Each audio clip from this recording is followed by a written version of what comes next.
My family uninvited me from the cruise I paid for, gave my cabin to my brother's girlfriend, so I pulled the plug, canceled it all, and watched chaos explode. I'm Nick, 34 male, and I spent $18,500 on a Mediterranean cruise for my family, and 3 days before departure my mom texted, "Don't bother showing up. Miley needs your cabin for pregnancy comfort, you understand?" Family comes first. I'm sitting in my office in Denver. When my phone buzzes, I stared at the screen, read it 3 times, waited for the punchline. It never came. This was about a Mediterranean cruise I'd booked 4 months ago. 12 days Barcelona to Rome. Every port stop planned, every excursion booked. Total cost $18,500. My money, my planning, my attempt to create one actual good memory with people who'd been using me for 2 decades. And now, 72 hours before departure, I was being uninvited. Like I was some optional upgrade they decided to decline. I'm an aerospace engineer, and for the better part of a decade, I'd been playing the role of family safety net. The guy who picked up the phone when Dad's truck needed a new transmission. The guy who wired money when Mom's medical bills stacked up. The guy who never said no when my older brother Brody needed to borrow cash for his latest scheme. Brody always had been the golden child. He could screw up a wet dream and still get applause from our parents. Me, I had to earn every scrap of acknowledgement, and even then it came with conditions. I worked for a defense contractor in Denver, pulling decent money designing guidance systems for satellites. My condo was paid off. My truck was mine. Brody, on the other hand, had bounced between jobs his entire adult life. Real estate agent, business consultant, cryptocurrency advisor, basically whatever sounded impressive at Thanksgiving dinner, but never resulted in an actual paycheck. Currently, he was between opportunities, which was code for unemployed. 6 months ago, he'd shown up at a family dinner with Miley. 26 years old, looked like she'd stepped out of Instagram, and had this way of touching Brody's arm while talking about their future together. 3 months into dating, she was pregnant. My parents acted like it was the second coming. Dad actually cried. Mom started planning baby showers immediately. I did the math. They'd known each other for 12 weeks. She was already talking about wedding venues and showing off a ring that Brody definitely couldn't afford on his non-existent income. But hey, family comes first, right? Over the past 2 years, I'd given them $71,000. Not loaned, given. Because every time it was a crisis. Dad's medical emergency, Mom's car repair, Brody's rent when he was transitioning between careers, Brody's security deposit, his car payment, his engagement ring. Apparently, though, he told me he needed money for a business license. I kept a spreadsheet. Call me petty, but the data showed I was being milked dry. The breaking point started 4 months ago when Dad had a health scare, heart palpitations, ended up in the ER. Whole dramatic scene. The bills came to about $8,000 after insurance. Brody promised he'd chip in, shocking no one. He didn't. So I paid it. Then their mortgage payment. Then their property taxes. I became their financial foredrip. And nobody even pretended to say thank you anymore. That's when I decided to try something different. Instead of just being the bank, what if I created an actual memory? Something good we could all share. So, I planned this cruise, 12 days through the Mediterranean, Barcelona to Rome. Stopping in Monaco, Corsica, the Greek islands, top-tier cabins, drink packages, shore excursions, the works. I researched for 6 weeks, booked everything perfectly, sent out the invitations 4 months in advance. Mom cried on the phone. Dad called me son for the first time in years. Brody sent a thumbs-up emoji and immediately asked if Miley could come too, since they were basically family now. I said yes. I upgraded to a bigger cabin so they could have space. I added Miley to all the reservations. The cruise was set to depart Friday morning from Barcelona. I'd taken 2 weeks off work, bought new clothes, downloaded Spanish and Italian language apps. I was actually excited, like genuinely looking forward to being around my family. Then Tuesday happened, that text from Mom. I read it 5 times, each time hoping the words would rearrange themselves into something that made sense. I called her immediately. "Oh good, you got my message," she answered, voice bright and cheerful. "What do you mean I'm not coming?" "Well, Nick, Miley's pregnancy has been difficult. She needs the extra space. You know how pregnant women are, and really you're just one person. Brody has responsibilities now." "I paid for the entire trip, Mom." "Yes, and that's very generous. We're all grateful, but this is about priorities. Brody's starting a family. Surely you understand that's more important than your vacation." My vacation? The one I'd planned and paid for. "So I'm supposed to fund a cruise I'm not invited to. You already paid for it, didn't you? It would be wasteful to cancel now. And you offered it as a gift to the family. Brody and Miley really need this, the stress of the pregnancy, you know. Besides, you're single, you're flexible, you don't have the same obligations." The casual dismissal in her voice was impressive. Years of practice, probably. "Here's the thing, Mom. The reservation is under my name. All of it. The cabins, the excursions, the dining packages, everything. Pause. Well, you can transfer it to Brody's name, can't you?" Actually, I can't. It's non-transferable. And since I'm not going, there's no point in keeping it. Her voice shifted gears. Got sharp. Nick David Collins, you are not canceling this cruise. Enjoy your day, Mom. I hung up and immediately called the cruise line. Spent 45 minutes navigating their phone tree, then another 30 with a representative who sounded genuinely sympathetic when I explained I needed to cancel due to family circumstances. I'm so sorry to hear that, Mr. Collins. Given that you booked our premium package with full cancellation protection, we can refund 90% of your total cost.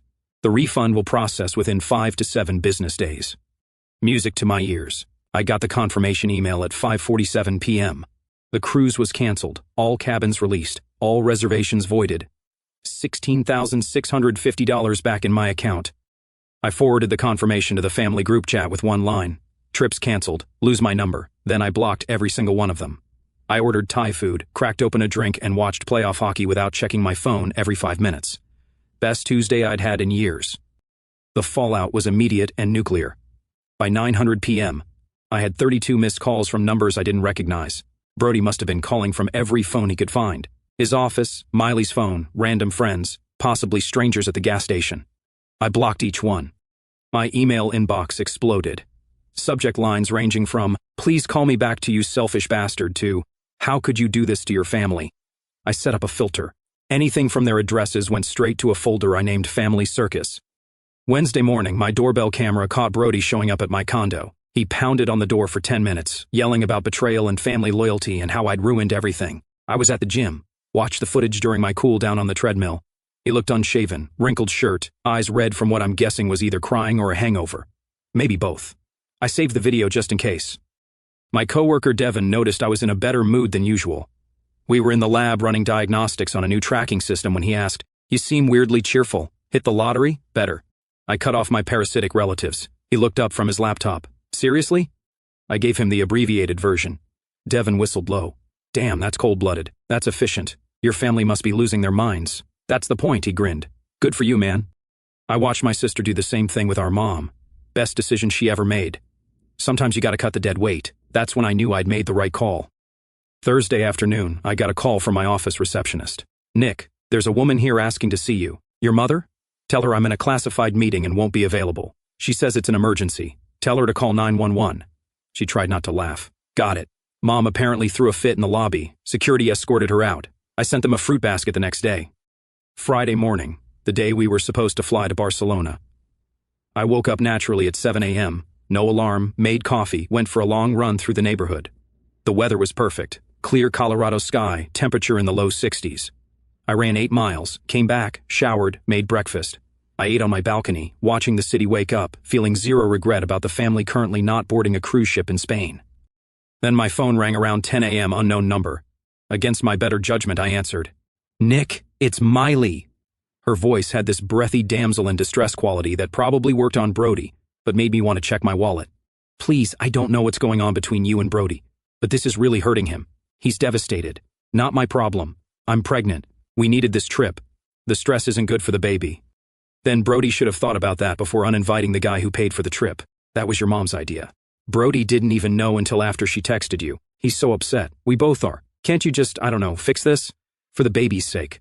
The manipulation was almost artistic. She'd clearly practiced this. "Here's what I know, Miley. You've been dating my brother for 6 months. You got pregnant 3 months in. You're now planning a wedding and acting like you're entitled to my money. That math doesn't work for me. That's not fair. You want to know what's not fair? I've given this family $71,000 over the past 2 years. Nobody paid me back. Nobody gave a darn until the money stopped. So yeah, I'm tapped out on fairness. Brody said you were selfish, but I didn't believe him until now. You're such a jerk. Yes, I'm selfish. We done here." She hung up. I blocked her number and made myself lunch. The weekend was quiet. Eerily quiet. It felt like the moment in a horror movie when the music stops and you know something's coming. Sunday evening, my doorbell rang. I checked the camera. Dad standing there in his Sunday clothes, hands in his pockets, looking old and tired. I didn't open the door. He knocked. "Nick, I know you're in there. Your truck's out front. Let me in. Let's talk about this like adults." I turned up the TV volume. He knocked again, harder. "Nick, please. Your mother's beside herself. Brody's a mess. This isn't who you are." Maybe it wasn't who I was, but it's definitely who I'd become. After 5 minutes, he slipped an envelope under the door and left. I waited until his car pulled away before picking it up. Inside was a note. Nick, your actions have consequences. You've hurt your mother deeply, your brother is struggling, and you've made it worse. Miley is carrying your nephew or niece. This child deserves better than an uncle who abandons his family over money. If you have any decency, you'll apologize and make this right. We raised you better than this. I read it twice. Then I fed it through my paper shredder and went back to my game. They still didn't get it. The cruise wasn't about money, it was about respect. But they'd never see it that way. In their story, I was the villain, the ungrateful son who abandoned his family in their time of need. Fine. Let them tell that story. I was done auditioning for their approval. Monday morning, I got this bomb. I was in my office reviewing satellite telemetry data when I got a call from an unknown Colorado number. Something made me answer. Mr. Collins, this is Rebecca from First Security Bank. We're calling about a joint account opened in your name. My stomach dropped. What account? A checking account opened 4 months ago with Brody Collins as the co-owner. The account is currently overdrawn by $11,240. We've been trying to reach you for 6 weeks. Son of a biscuit. I didn't authorize any joint account. Sir, we have your signature on the application. No, you have a forged signature. Email me everything. The application, statements, all of it. If I don't have it within 2 hours, I'm filing a police report for identity theft. She agreed. The documents came through 90 minutes later. I reviewed every page. The signature was good. Brody had practiced copying my handwriting from years of forged checks as teenagers, but the address was wrong. The phone number wasn't mine. The email account was some Gmail I'd never seen. I called a lawyer, found one specializing in financial fraud and family law. Her name was Claudia. Came highly recommended, and her hourly rate made my teeth hurt, but I was done being cheap when it came to protecting myself. She reviewed the documents in under an hour. This is straightforward identity theft. Your brother forged your signature to access credit using your name and social security number. The bank should have caught it. You've got criminal and civil options here. What do you recommend?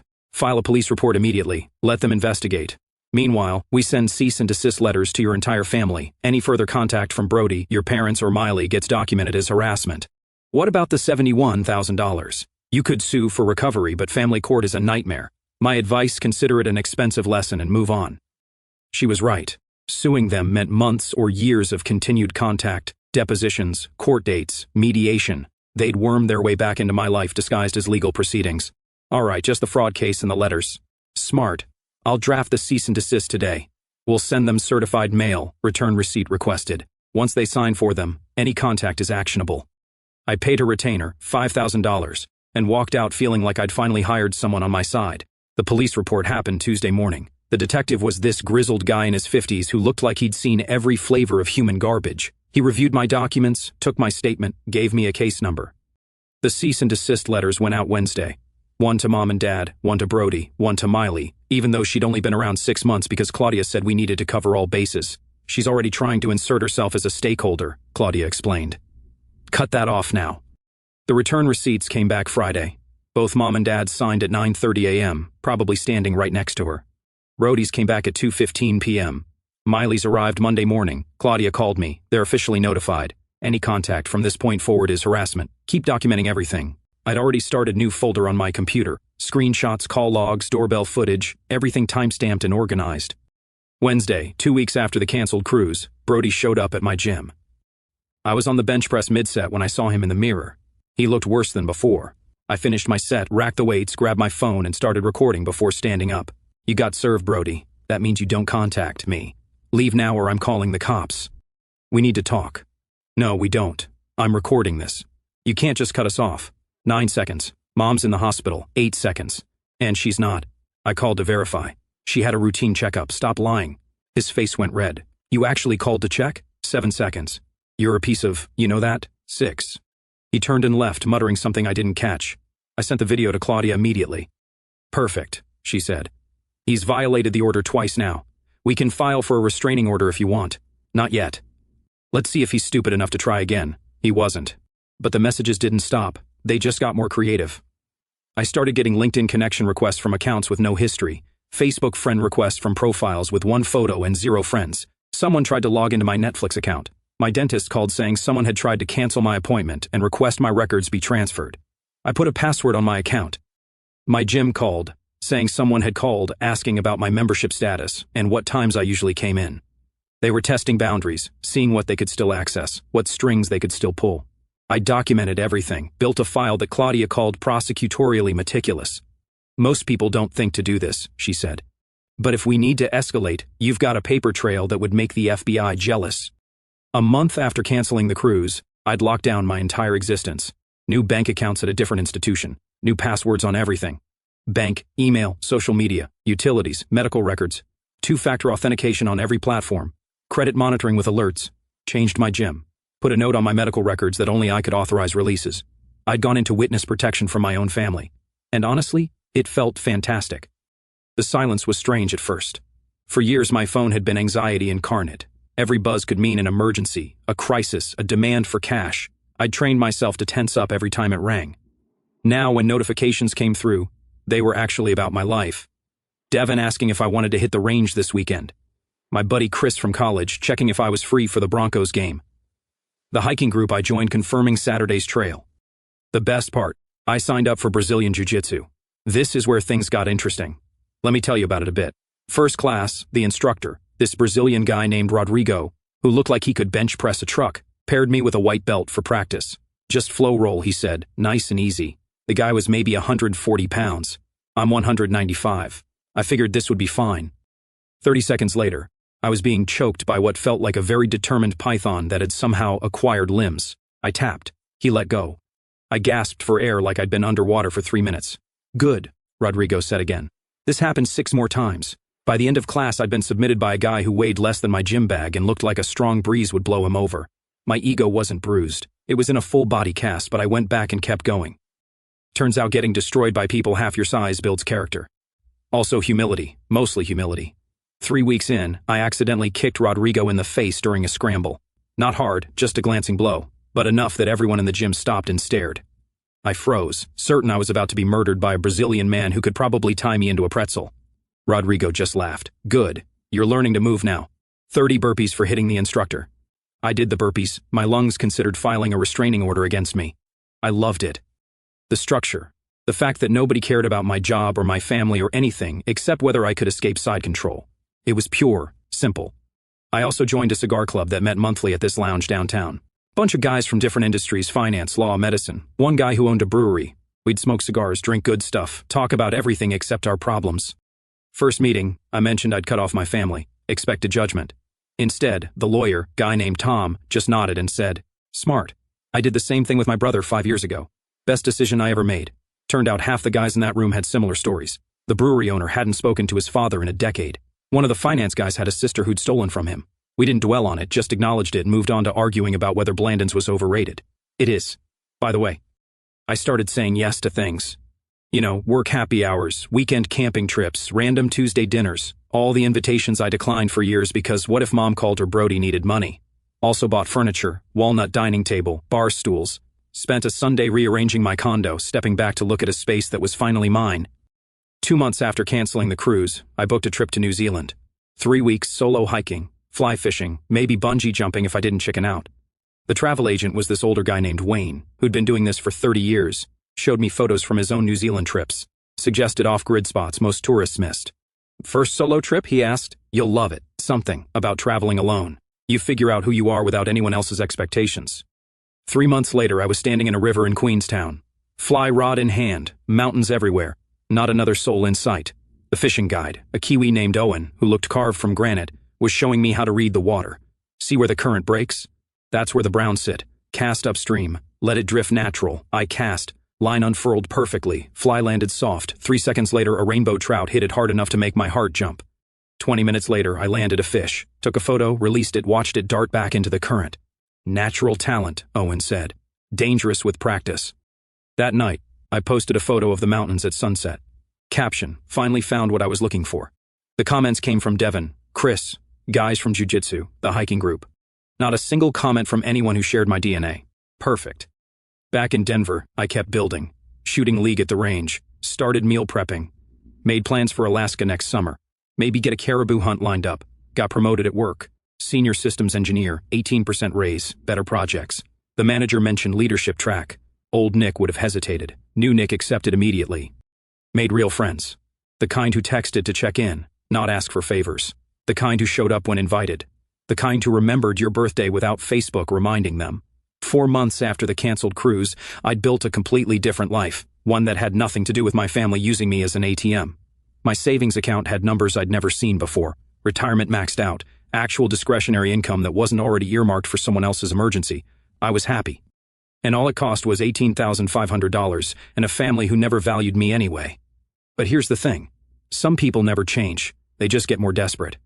4 months after the canceled cruise, I got a Facebook message from a profile I didn't recognize. Generic name, 1 photo, 3 friends, obviously fake. The message was from Miley. Nick, I know things are complicated, but Brody's really struggling. The stress is affecting my pregnancy. I'm worried about the baby. Maybe we could meet for coffee, just you and me. Neutral ground. I think there's been a lot of miscommunication. I stared at it for a solid minute. The manipulation was textbook. Appeal to concern, invoke the baby, offer a reasonable-sounding compromise that would definitely turn into an ambush. I screenshotted it and sent it to Claudia. Add it to the file. Then I blocked the account without responding. 5 months in, I was at REI buying new hiking boots when I ran into someone from my parents' church, Mrs. Callahan, probably 70, known mom for decades. She saw me and her face did this thing where pity and judgment mixed together into something uncomfortable. Nick Collins, I heard what you did to your family. Hi, Mrs. Callahan, your mother told me everything. How could you abandon them like this? I should have just walked away. Should have grabbed my boots and left. But 5 months of therapy and boundary setting had built a spine I didn't know I had. Did she mention the $71,000 I gave them? Or how Brody committed identity theft using my name? Or how they uninvited me from a cruise I paid for? Her expression flickered. Well, I don't know about all that. That's because she didn't tell you. She told you the version where she's the victim and I'm the villain. That's her specialty. I'm sure there are 2 sides. There are. Mine has documentation. Hers has manipulation. Have a good day, Mrs. Callahan. I bought my boots and left. I didn't feel bad. Just felt done. 6 months after the cruise, I got an email from Dad.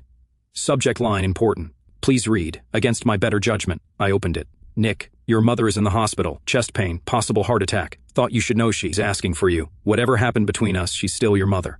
Dad. I stared at it for 2 minutes. Old Nick would have dropped everything.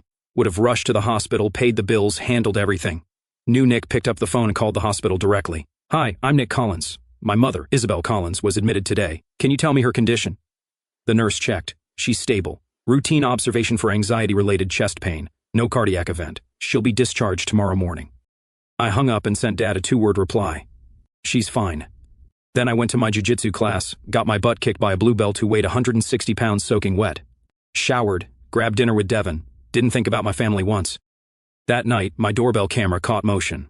Brody standing on my porch looking like he'd aged 5 years and 6 months. He didn't knock, just stood there for a minute staring at the door, then left. I saved the footage and sent it to Claudia. Technically not contact, she said, but we're documenting it. Pattern of behavior. Miley tried again. Different fake Facebook account. Same message structure. Brody's really struggling. The baby's due soon. Don't you want to be part of your niece or nephew's life? I reported the account for impersonation and moved on. Then a few weeks later, the real curveball hit. I was at my desk at work when Devin walked in. Expression strange. You're not going to believe this. What is it? He pulled up a local news site on his phone. There it was. Headline, local man arrested for DUI and domestic disturbance. The article was brief. Brody had been arrested after neighbors called police about a loud argument. When officers arrived, he'd been drunk, belligerent, and Miley had a visible bruise on her arm. He was being held on $5,000 bail. Good grief, I muttered. Devin whistled. Think they'll call asking you to bail him out? They can ask, I won't answer. But I was wrong, they didn't ask me, they asked my boss. That afternoon, I got called into a meeting with HR. The woman across from me looked uncomfortable. Nick, we received a call from someone claiming to be your mother. She said there was a family emergency and needed to reach you immediately. What did you tell her? That we couldn't give out employee information, but she was persistent. Mentioned that you'd cut off contact and that your brother was in jail and needed bail money. My jaw clenched. I'm sorry she dragged you into this. It's fine. We deal with this more than you'd think. But I wanted to give you a heads up. She also asked about your salary and whether we could garnish your wages for family support. You're kidding. I wish I was. Obviously, we told her no, but she threatened legal action. I closed my eyes. She won't follow through. She's fishing for leverage, but thank you for letting me know. I walked back to my office and called Claudia. They're escalating, she said. Your mother contacting your employer crosses a line. We can send another cease and desist, this time threatening legal action for harassment. Do it. That evening, I got a call from an unknown number. Nick, it's Brody. My hand tightened on the phone. How did you get this number? Doesn't matter. Listen, I'm in a bad spot. I need $5,000 for bail. I know things have been rough between us, but... No, Nick, come on. I'm sitting in a cell. Miley's alone. She's 8 months pregnant. Not my problem. Jesus Christ, I'm your brother. You committed fraud with my identity. You've harassed me. You violated a cease and desist order. You're only calling because you need money again. I'll pay you back like you paid back the other $71,000. Silence. Here's the thing, Brody. I'm done. You're an adult. Handle your own mistakes. Lose this number. I hung up, blocked it, sent the call log to Claudia. Perfect. She said, we've got him on recorded contact in violation of the order. I'll draft a motion for a formal restraining order tomorrow. That night, I slept like a baby. Everything got quiet then until I heard about this bomb. I was seriously not expecting that. Devin forwarded me a Facebook post. Dude, you need to see this. It was from Miley's Facebook page, marked public, a long dramatic post about how Brody had been abusive and controlling, how she was raising a baby alone, how he turned out to be a deadbeat who couldn't hold a job. But the interesting part was the comments. Some guy I didn't recognize had written, "Didn't you cheat on him though? Pretty sure that's not even his kid." Miley's response, "That was a rumor started by jealous people." Another comment, this one from a woman rumor, "Girl, I saw you with Tyler at the casino multiple times while you were supposedly with Brody." I stared for a second. What the actual heck? Then more comments. Apparently, half of their social circle knew Miley had been sleeping with some guy named Tyler the entire time she'd been with Brody. The timeline put the affair starting before she got pregnant. The baby probably wasn't Brody's. I screenshot everything and sent it to Devin. Well, that's interesting. Interesting, dude. That's karma in HD. He wasn't wrong, but the universe wasn't done yet. 10 months after the canceled cruise, Claudia called me. "You're not going to believe this. The fraud case is moving forward. Brody's being charged with identity theft and fraud. The DA's office wants to know if you'll testify." Absolutely. Good. Trial set for 2 months from now. Start prepping. The restraining order was granted 2 weeks later. Brody, Miley, Mom, and Dad were legally prohibited from contacting me within 500 feet by phone, email, social media, or through third parties. Life continued getting better. The promotion came with better projects. I was leading a team designing next-gen satellite tracking systems. The work was challenging, engaging, exactly what I'd wanted. I booked another trip, Alaska this time. 2 weeks of fly fishing, hiking, and a caribou hunt I'd been planning for months. Living the life I'd always wanted but never had bandwidth for. 1 month after that, I got a letter from Brody's lawyer. He was filing for bankruptcy. As a creditor, I was being notified that any debts owed to me would be discharged. The $71,000 was officially gone. Not that I'd expected to see it again, but having it in writing was somehow satisfying. Confirmation that I'd been right to walk away. There was a handwritten note attached. Brody's writing. "Worse than I remembered. Hope you're satisfied. You destroyed this family. Miley left me. The baby's not mine. Mom won't talk to me. Dad's disappointed. All because you couldn't be there when I needed you. Some brother you turned out to be." I read it once, then fed it through the shredder and took out the trash. He still didn't get it. Still couldn't comprehend that actions have consequences. That family isn't an excuse for exploitation, but that wasn't my problem anymore. It's been a 1.5 years now since I canceled that cruise. The fraud trial wrapped up 6 months ago. Brody got convicted, sentenced to 18 months probation, and court-ordered restitution of the $11,240 from the fraudulent account. He'll be paying me $200 a month for the next 5 years. I'll believe it when I see it, but the conviction alone was worth showing up to testify. Mom tried to contact me through a letter to my work address afterward. Didn't read it.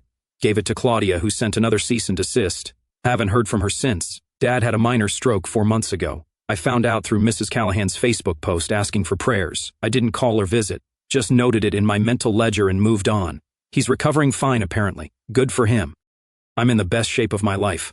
Jiu-jitsu and hiking will do that. My savings account has 6 figures. My retirement is maxed out. My condo is paid off. I have 0 debt and actual wealth accumulation happening. I'm seeing someone. Her name's Kate. She's a civil engineer, works for the city, climbs in her spare time. We met at a mountaineering course in Boulder. She's smart, has her own together, and doesn't need me to fix her life. We're taking it slow, seeing where it goes. Last month, I bought a new truck, Ram 2500 diesel, fully loaded. Not because I needed it, but because I wanted it and could afford it without checking whether someone else needed money first. I'm happy, actually happy. But then this happened. The final showdown. It was last Tuesday when my doorbell rang. I checked the camera. Brody standing on my porch. He looked terrible. Probably lost 30 pounds. Unshaven clothes that had seen better days. He was clearly violating the restraining order. 500 feet meant he shouldn't be anywhere near my building, let alone at my door. I grabbed my phone, started recording, and opened the door. Didn't step outside, just stood in the doorway. You're violating a restraining order. You've got 60 seconds before I call the cops. Nick, I need to talk to you. 55 seconds. I know I screwed up. I know I was a horrible brother, but I'm drowning here. Miley left me. The kid's not mine. Paternity test confirmed it. Mom and Dad won't talk to me. I'm living in my truck. I lost my apartment. I just need, let me guess, money. He looked at the ground. I need $500 just to get back on my feet. I'll pay you back, I swear. Like you paid back the other $71,000, like you paid back the restitution you owe me. Nick, I'm your brother. You committed fraud. You harassed me. You treated me like an ATM for years. You and Mom and Dad all did. And now that the money's gone, you're suddenly interested in being brothers. Plus, you're violating a restraining order right now just by being here. That's not fair. I have nowhere else to go. That's not my problem. You're an adult. Adults handle their own mistakes. Please, Nick, I'm begging you. I looked at him, saw the desperation, the collapse of everything he'd built on other people's money, saw karma in real time, and felt nothing. Here's what's going to happen, Brody. You're going to leave my property. You're going to figure out your own life.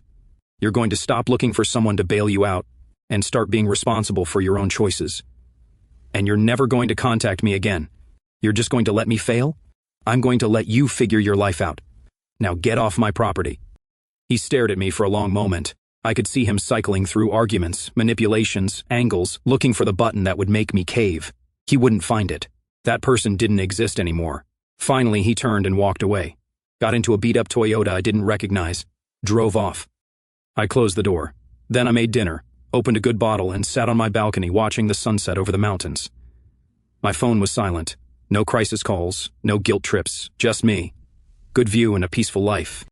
Brody would probably tell everyone I'd refused to help him in his time of need. Mom would probably keep crying about her heartless son. Dad would probably shake his head in disappointment. And I didn't care. Their narrative didn't control me anymore. I was too busy living.